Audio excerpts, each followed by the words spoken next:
Anyway, Daily Mail now, Steve. Charlotte Church claims she's not anti-Semitic, but it has to be said, with that surname, it presumably runs in the family. Charlotte Synagogue is now, as she will be known henceforth, and she's cleared up this issue totally. Yeah, she's insists that in no way is she anti-Semitic. She took part in a performance to raise awareness. I think the way she phrased it, raising awareness and money for the innocent babies caught up in the war in the Middle East. But, and here comes the big but, sang From the River to the Sea, and she's a good singer, which makes it worse. If I sing something, you wouldn't even know I was singing. And she claims the controversial song is calling for a peaceful coexistence. At the very least, have a look at who else is singing your song right now and take some context from that. Like if loads of racists were singing Baby Shark, I'd probably stop, and that's a catchier tune. So the incident sparked fury online. Some people said that she's using her stardom to teach kids. This is the bit where I argue slightly. I don't know, it's harsh of me, but stardom? I know she's more famous than I am, but I'd forgotten about Charlotte Church. A little bit. The trouble with From the River to the Sea is, if you are not a particularly curious or politically engaged person, it sounds a bit like Many Rivers to Cross or By the Rivers of Babylon. It sounds like an old, slightly biblical song updated to maybe a modern spiritual.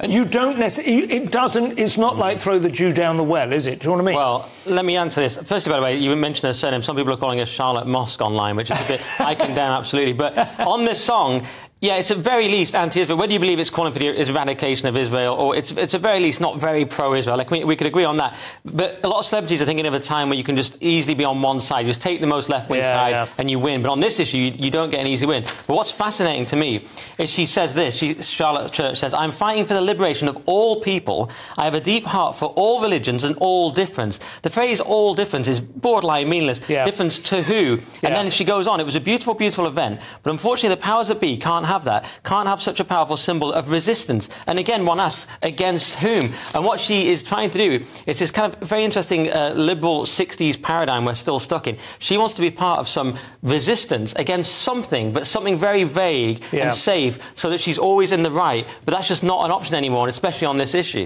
Why can't we all just get along? She's also been a Welsh independence campaigner. So there is a chance when she sings From the River to the Sea, we're talking Seven and Irish. It reminds me of when they say where the resistance, like in America, when they're just going with CNN and all the corporations, imagining they're resisting something. So she wants to vaguely resist something, but that's completely safe. But, I mean, it is interesting. Only 20 years ago, there was the popular New Atheist movement, and writers I highly, greatly admire, like Christopher Hitchens, made a very strong case that religion is the source of all misery on the world, because when you have two clashing religions, they cannot just get together.